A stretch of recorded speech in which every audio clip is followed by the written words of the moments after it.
Salut à tous, c'est M ton kiné. Aujourd'hui, on va parler d'entorse de cheville. Salut Jérémy. Le mec fait l'introduction de nos vidéos, c'est incroyable. Hello tout le monde, bienvenue dans cette nouvelle vidéo où on va parler de l'entorse de cheville. J'ai invité du coup Emeric qui est kiné. J'ai travaillé aux urgences pendant quasiment 2 ans. J'ai vu pas mal de traumatos notamment. Et je trouvais ça intéressant qu'on parle un petit peu de cette chose qui est banale, hein, parce que ça arrive L'entorse. C'est l'entité de l'entorse.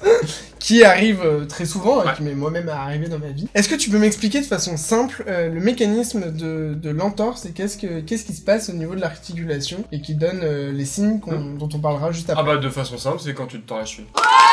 Moi j'aurais pu ne pas t'inviter en fait. Ça c'est la version très simplifiée. Maintenant si on va un peu plus loin, cheville donc c'est une articulation, et une articulation elle est stabilisée par plusieurs éléments. Globalement d'un point de vue articulaire, on a la capsule et les ligaments. Donc la capsule c'est une sorte de sac dans lequel vont se mettre les pièces osseuses, et les ligaments, il faut plus les voir comme des cordes qui ont pour but de stabiliser. Lorsqu'on fait une entorse de cheville, très souvent on a un phénomène qu'on appelle de varus, donc le pied qui va plutôt partir vers l'intérieur, ou le fait de louper par exemple une marche ou un trottoir, la cheville part vers l'intérieur, et donc lorsqu'on prend la cheville, c'est la partie plutôt externe qui va être étirée. Et donc dans cette zone-là, les muscles vont essayer de se contracter pour retenir, souvent ils font pas le taf, donc les ligaments essayent de stabiliser, sont étirés, et il y a un moment si la force est trop forte, les ligaments vont commencer à se déchirer, et c'est là où l'entorse intervient. D'accord, donc en fait, dès qu'il y a le mot entorse qui vient, on parle déjà de déchirement, il n'y a pas juste une inflammation du ligament. Alors, s'il y a inflammation de ligament, c'est justement que celui-ci, il a été atteint. Après, le terme de déchirer, c'est une vulgarisation. D'accord. En tout cas, il n'y a pas obligatoirement une rupture complète, d'accord? Ça, c'est vraiment un des grades plus importants, mais globalement, si le ligament devient inflammé, c'est justement qu'il a été étiré plus que sa capacité naturelle. Parce qu'on parle de cordes, mais ils ont quand même une certaine élasticité, sinon on pourrait pas du tout tourner la cheville. Mais du coup, ils sont trop étirés, et donc l'inflammation en effet se met en place. Donc c'est pour ça qu'effectivement on retrouve sur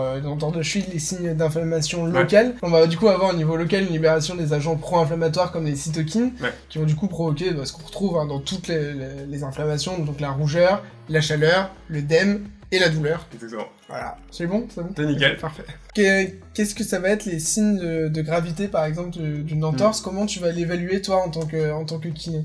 Bah globalement l'étape ultime lorsque l'entorse est vraiment grave, ça va être la fracture. Plus le pivot va être important, plus les ligaments de la capsule vont s'étirer jusqu'à un point de rupture osseuse, et donc il y a plusieurs os. Pour savoir si oui ou non il faut faire une radiographie pour voir s'il y a une fracture, il y a des critères qu'on appelle des critères d'Ottawa, et s'ils sont positifs, il faut aller passer une radio pour éliminer. Globalement ces critères c'est est-ce que oui ou non je peux faire 4 pas sans avoir besoin de tenir. Si c'est pas le cas, c'est qu'il y a sûrement un os de cassé. Est-ce que oui ou non j'ai une douleur à la palpation sur le bord externe osseux, donc tu sais t'as la malléole et donc l'os le long externe. Même chose interne, donc est-ce que oui ou non j'ai une fracture plutôt de la fibula ou du tibia. Est-ce que j'ai une douleur à la palpation de la styloïde du 5e méta, parce que là c'est la zone d'insertion du muscle fibulaire qui est celui qui va se contracter pour limiter l'entorse, et s'il se contracte trop fort il peut avoir un arrachement osseux.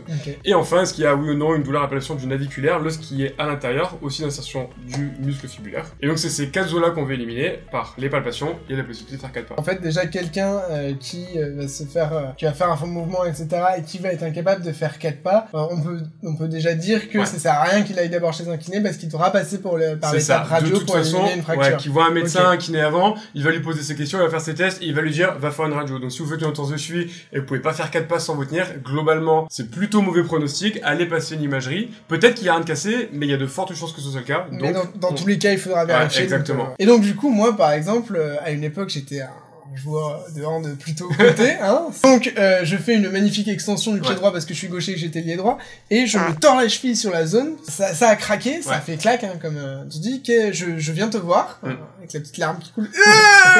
J'ai mal. Qu'est-ce que tu fais? Je fais un bilan, c'est le truc le plus important. Après, il faut aussi rassurer parce que le claque ou le crack n'est pas toujours signe de gravité, mais il faut faire un bilan et il faut regarder à quel point le ligament ou la capsule peuvent être atteints, parce que ça va nous donner les délais d'immobilisation.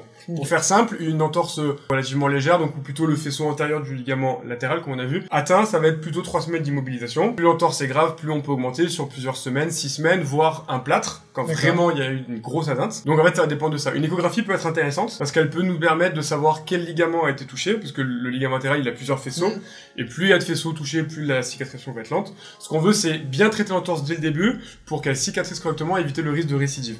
Si on permet pas au ligament de bien cicatriser, il n'aura plus cette résistance, il va avoir un petit côté lâche, donc la cheville va être moins stabilisée. et donc on risque de se refaire mal plus tard. Ok, donc du coup, d'abord du repos, et toi, au cabinet, concrètement, tu vas faire quoi sur une entorse de cheville? Alors si vraiment c'est très aigu, je peux voir le patient et avoir un effet drainant important, donc pour essayer de diminuer l'œdème. L'œdème dont on a parlé justement dans l'inflammation. Et limiter les phénomènes douloureux, donc après on a plein de techniques de physiothérapie pour mettre ça en place. Et ensuite, en fonction des délais d'immobilisation, redonner de la mobilité à la cheville et rétablir progressivement du renforcement musculaire. Donc au début c'est très léger sur table, puis ça passe debout, puis on réintègre le geste sportif. Et du coup, pour toi le hand, j'aurais du coup à la fin de ma rééducation, je t'aurais fait travailler sur les surfaces instables, les yeux fermés, en me lançant des vents dans la gueule, pour voir si oui ou non ta cheville elle tient bon. Parce que ce que je veux, c'est que quand tu retournes sur le terrain, t'aies aucune appréhension, aucune douleur et que ta cheville ne gonfle plus non plus. Qu'est-ce que tu conseillerais à quelqu'un comme moi, donc en PLS sur le terrain de hand? Il faut faire quoi sur la cheville? Qu'est-ce qu'il faut faire en premier? Donc je suppose pas prendre d'appui dans un premier temps, c'est ce qu'on dit, de pas se appuyer sur la cheville. Alors globalement l'appui ça va pas être le pire. Faire gaffe parce que ça va être douloureux et ça va être instable, mais marcher très délicatement si la douleur le permet et qu'on pense qu'il n'y a pas de fracture, c'est pas un souci.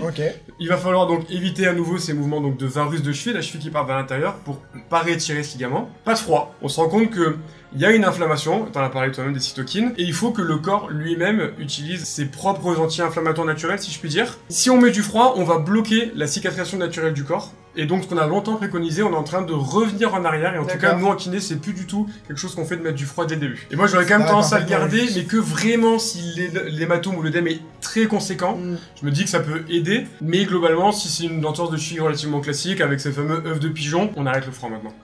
Donc, on peut remarcher, remobiliser. Plutôt une attelle, donc ça, c'est les types un peu Aircast et compagnie. Des straps, ça peut être aussi utile. Le temps de la cicatrisation. Une béquille peut être utile en fonction de la douleur. Et derrière, remobiliser le plus tôt possible. On se rend compte que l'immobilisation stricte, elle va avoir beaucoup de conséquences néfastes à long terme. Donc on essaie d'être le plus court possible, assez long pour que ça cicatrise, mais pas trop long pour que ça s'enraidisse. Bah merci beaucoup avec plaisir. Aymeric pour ce côté. Hein, je maîtrise pas du tout, j'ai appris plein de choses en même temps, c'est ça qui est intéressant. Puis ça a évolué, hein, comme tu vois, même moi dans ma pratique de kiné, on n'a plus les mêmes recommandations aujourd'hui. Peut-être que dans 5 ans ce sera encore différent, mais en tout cas c'est ce qui est préconisé aujourd'hui. Et écoute, bah je pense qu'il y aura plein d'autres sujets qu'on pourra traiter comme ça sur des choses qui sortent de mon champ de compétences un peu. Donc n'hésitez pas à aller voir sa page, donc aime ton kiné sur Insta. Encore plus si vous êtes sportif, il y a plein de choses hyper intéressantes. Complètement. Pour faire du sport dans les meilleures conditions possibles. Merci.